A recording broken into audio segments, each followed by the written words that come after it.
Welcome back. The Stampede did just what they needed to do over the weekend by splitting a pair in Waterloo, and they return home to the Denny for games Tuesday and Wednesday. Now the Herd have mastered this overtime thing in the playoffs where you play until you got a winner. That's how they clinched this Sioux City series with that 4 overtime epic game, and you have to believe that that's given them extra confidence when they are involved in a postseason game where they also won Friday night in Waterloo. Here's your game-winning goal here as they win in sudden death.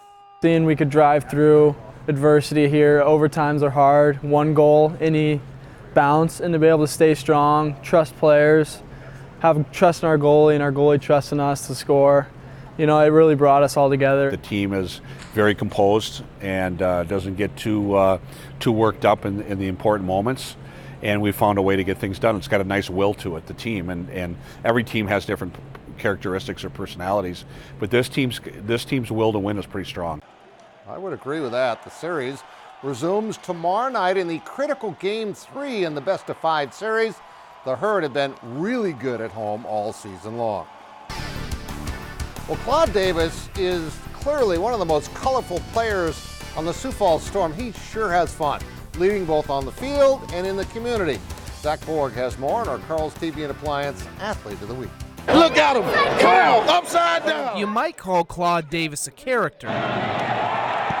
Storm head coach Curtis Riggs has a different word. I think you just need someone that can rally the guys. I mean, that's what you need. When chips are down a little bit, bring them together and say we're okay.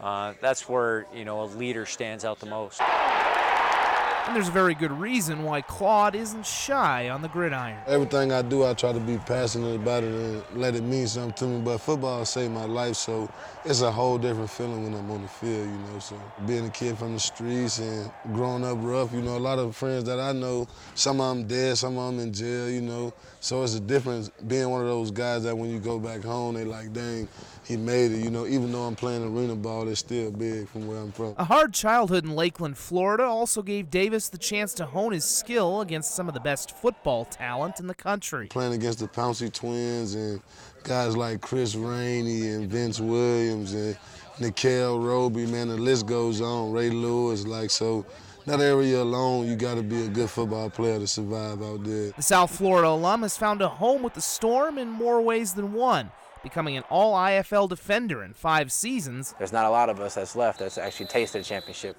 on this team.